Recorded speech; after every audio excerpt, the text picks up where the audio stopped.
Hello there, ladies and gentlemen. My name is Curtis, and today I'm going to go about and do a screencast. And today's screencast will be on most of my recent work.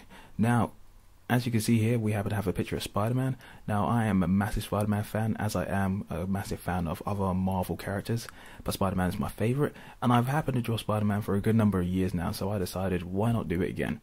Because normally as a sketcher, I tend to go back to stuff that I can draw already, so that when I feel confident enough to move away from that and try something new, it will normally turn out a lot better than expected.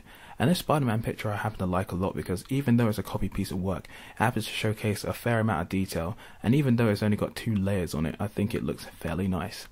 Now the second picture I want to show you is literally a picture I created just in my spare time, which has evolved into something so much more. Now what we have here is the square cat. He's literally just a set of geometric shapes that I decided to put together into a cat form in one of my little mini sketchbooks, and ever since then he's actually found its way into nearly every sketchbook I've ever created.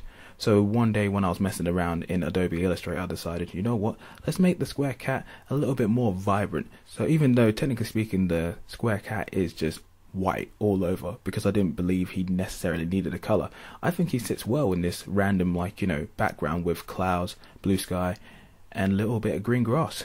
It was never meant to be a technical feat when I decided to go back and create this picture, but I think it depicts the square cat fairly well, because he's actually found his way into some of my other random comics that I've created, and I think the square cat is just really jokes. He just makes me laugh every time I look at him. And I think this happens to showcase some of my more original work, because the square cat happens to be definitely one of the more interesting things I happen to have created over the last few years. And the final image I'm going to show you today is literally a picture I happen to do, which was based off of a friend of mine from college whose name is Emma, and I decided to go about and take her likeness in terms of her facial and body features, right, and sort of reimagine it in another cartoon style.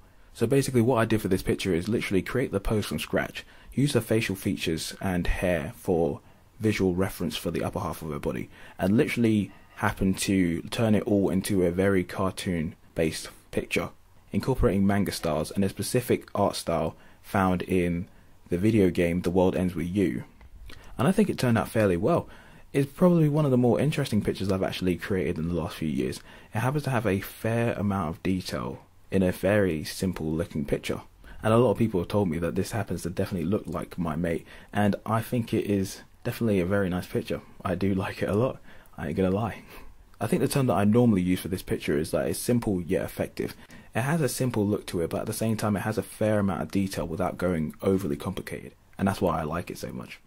So yeah, that's my screencast, ladies and gentlemen. Hopefully this has been informative to you, hopefully you've liked what you saw, and yeah, hopefully we get to do a lot more of these as the future comes. So thanks for listening, and goodbye.